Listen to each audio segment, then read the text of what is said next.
सुप्रभात प्यारे साथियों।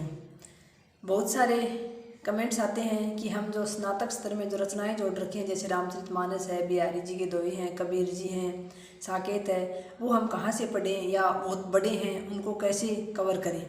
तो इसके लिए मैं आपको एक पुस्तक का नाम बता रही हूँ साथियों, मधुरिमा, जो सरसा पब्लिकेशन से आती है। और उसमें आपको जो पांचों तो आपके पद्य की रचनाएं हैं, जैसे कबीर ग्रंथावली है, रामचरितमानस है, आपके रामचरितमानस का बालकांड है, बिहारी रत्नाकर है, आपके साकेत है, और ये जो आपकी चार रचनाएं हो गई, कबीर ग्रंथावली हो गई, रामचरितमानस का बालकांड हो गया और बिहारी रत्नाकर और साकेत, ये चार तो आपके पद्य की रचनाएं हो गई। दो निबंध हो गई, कविता क्या है और शिरीष के फूल, और तीन कहानियाँ।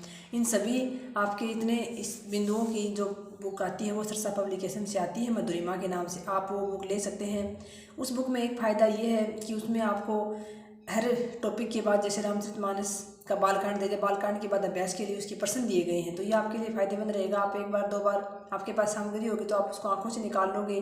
तो जैसे पीछे कबीर ग्रंथावली से 3 प्रश्न आए थे, बालकांड से भी 2 प्रश्न आए थे, तो यहाँ से आपके लगभग 10-12 क्वेश्चन साथियों कवर होते हैं। पिछली बार हुए थे 10-12, तो इस बार जो है यहाँ साइकोलॉजी का जो भाग हटा दिया है। तो इन्हीं जो रचनाएं हैं, इन्हीं रचनाओं की साथियों बढ़ने की, इन्हीं रचनाओं से प्रश्न बढ़ने की संभावना है। तो इस बार आपको 15 से अधिक प्रश्न इन रचनाओं में से देखने को मिल सकते हैं। तो इसलिए आप अगर अभी तक आपने इस सिलेबस को कहीं से अच्छे से नहीं पढ़ा है तो आप ये बुक ला सकते हैं। इस बुक को लाने के लिए मैं आपको मोबाइल नंबर बता रही हूँ, वो आप ऐड कर सकते हैं। और फिर प्रमोद आचार्य सर हैं, उनसे आप बात करके और इस बुक को आप घर पर ऑनलाइन ही मंगवा सकते हैं। उनके नंबर हैं साथियों 9928 90 47 82, यानी 9928904782। ये उनके नंबर हैं। इन नंबर पर आप संपर्क करके इस बुक को आप मंगवा सकते हैं। धन्यवाद।